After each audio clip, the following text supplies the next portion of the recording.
Hello, podcast community. It has been a minute since I've recorded one.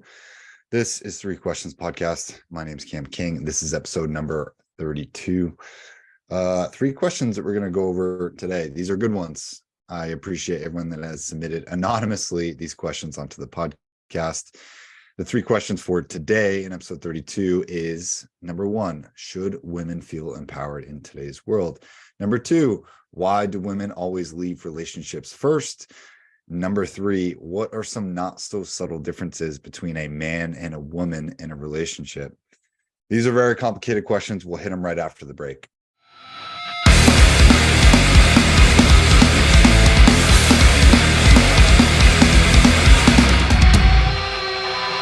Okay, cool. Welcome back. This is Three Questions Podcast. I just announced the three questions before the intro. I want to give a quick shout out to our sponsor up to episode number 50. That is Ads Sciences, a company out of Boston, ADSsciences.com, adsciences.com. Ad Sciences literally runs the best ROI campaigns for Facebook and Instagram. So if you are looking to leverage a product or a service or just get a message out about something, please go see my friend Howie at adsciences.com. You can reach Howie, that is HOWIE, at Appanite, APPANITE.com. That is Howie at Appanite.com. If you need help with that or questions, just give me a shout out. I will help you. He works globally, does some amazing campaigns. I am beginning something that I'm working with him as well. So if you're listening to this and you are continuing to listen to Three Questions Podcast, you can go to ckcollective.co, find the podcast tab, and submit more questions. If you find this on Instagram or YouTube or Spotify, you can always email me, threequestionspodcast@gmail.com or info@ckcollective.co. Other than that, episode 32, you guys know the format by now. I am going to switch my recording process from Zoom onto something called Riverside when I get back. I have a work trip coming up, so I'm not going to be able to record. So you'll get a few of these today here in a row. But let's start with question number one. Okay. Question number one, should women feel empowered in today's world? I will preface this by saying I am not an expert on particularly men or women, and my views are pretty much as unbiased as they come. I'm going to give you some really cool things that I've learned and read, but I am pretty laissez-faire in terms of how I just conduct myself. I think everybody should have their own personal freedoms. Everyone should be able to choose what it is that they want to believe in. But I do believe that there is a fine line, especially throughout human history, when we look at how human beings tell other people what they need to do and or believe. And I have a hard time thinking that that's okay. Okay. So I'm going to preface that by saying that. But in terms of should women feel empowered in today's world, I think man, woman, transgender, non-binary, whatever one of the 63 genders that you identify with these days, honestly, you should feel empowered just by being a human being. I think being a human being is one of the coolest things. You have the freedom of choice. You have autonomy. You can think for yourself. You can analyze abstract ideas and literally create something out of nothing. And I think your ability to learn as a human being is number one, what should make you feel empowered. Your brain is the best computing processor on the planet. Okay. Even AI, all this stuff that we've developed to today's date, you should feel empowered to be a human being. Women, especially, I'm going to say it this way. I don't think that there has ever been a better time in the history of humankind to be a woman. I think women are now at the forefront of being able to do whatever it is that they want and choose.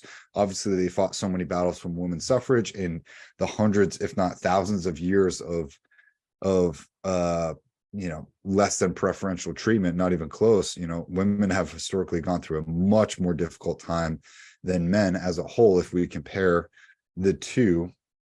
And I know that's a delicate conversation these days, but I really do think that women are in an exceptional position to succeed and excel today, especially when it comes to making money. However, the dynamics of what it means to be a human being means that one of the two, we'll say primary genders, are only able to reproduce offspring, right? So women have that potential baggage if they want a family, if they want kids, if their husband wants kids.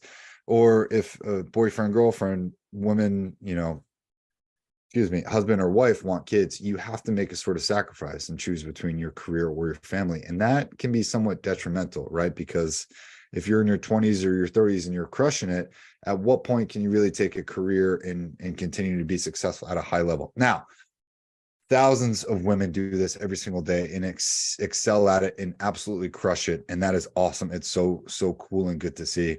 There's a lot of issues going on with males and females, and oh God, I really don't want to get into this. Whoever submitted these questions anonymously, I know what you're doing. You're not going to knock me off my tuffet, but there are some very different conversations happening in the sports world that make it very difficult to sort of hone in on the benefits of being a man or a woman. As a whole, I do think women should feel empowered in today's world. You have the ability to make just as much money, if not more, than men.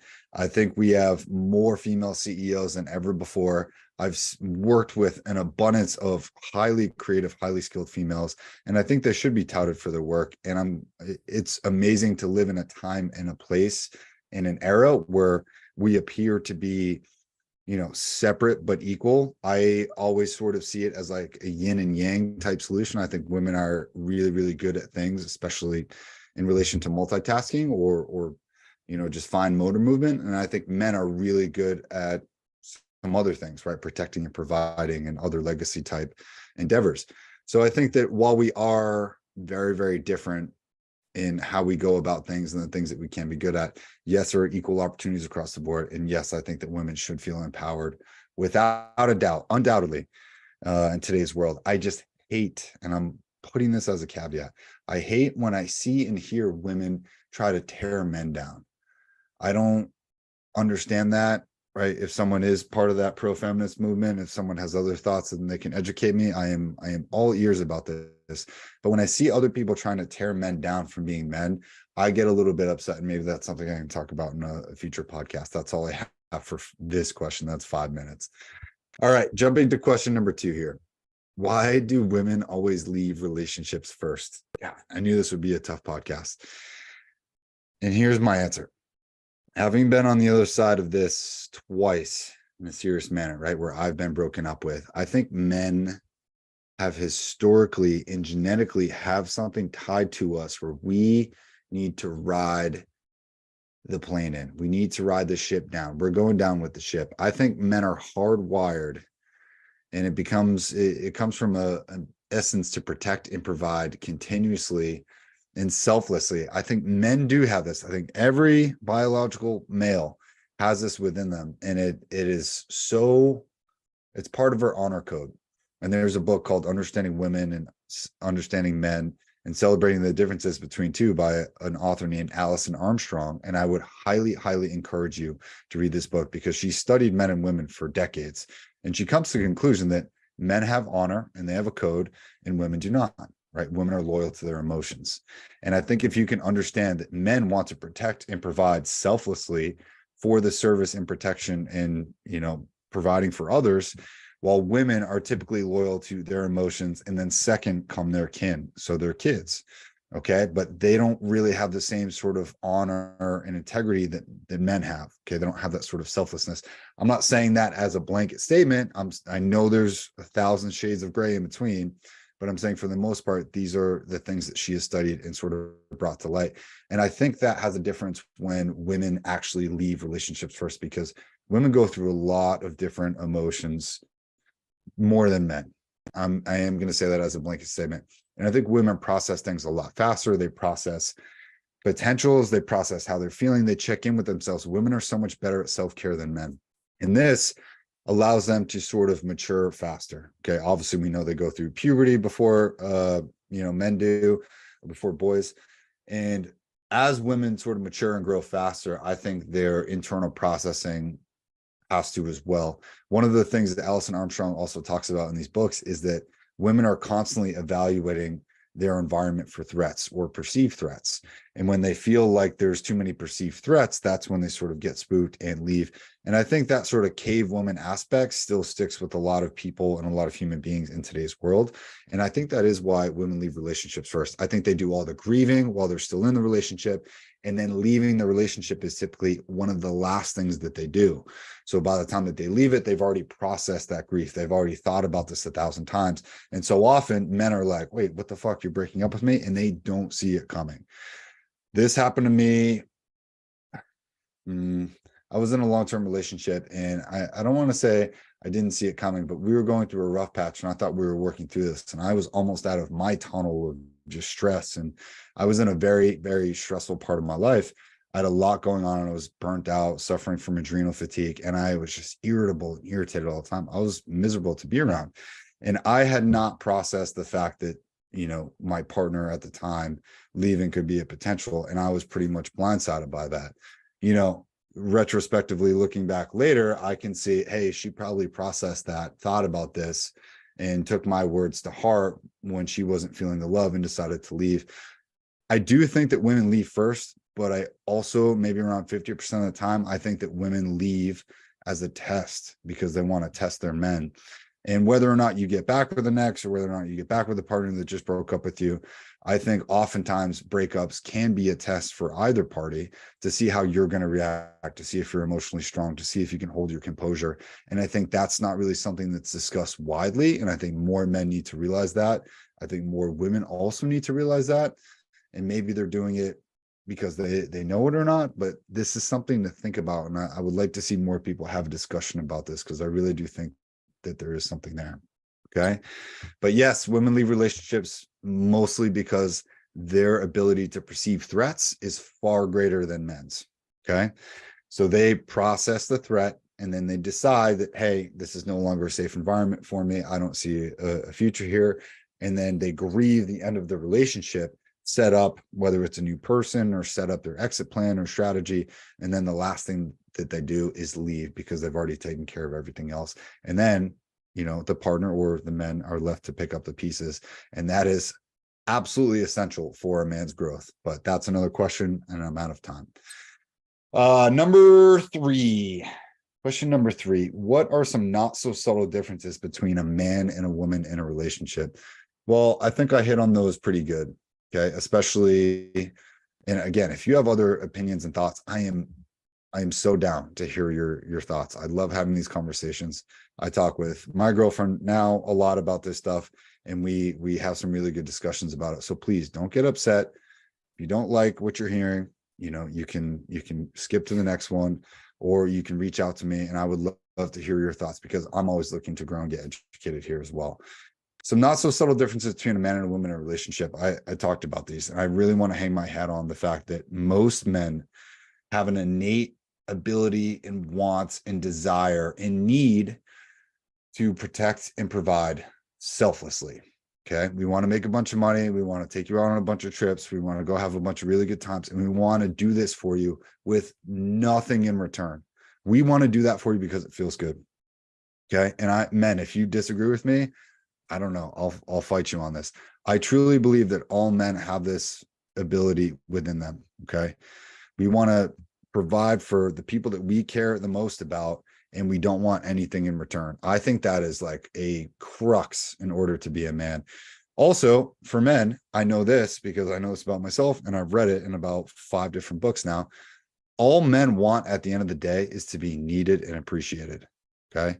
If a man feels needed, and if a man feels appreciated, he will continue being for you, right? Our love language as a whole, man, is acts of service, right? When our partners do something for us, if she's paying the electric bill, right? Or she takes the car to the car wash, or she fills the gas tank up, or she picks the kids up from school, or she does the grocery shopping on her way home, that I'm getting the chills. Like that kind of stuff.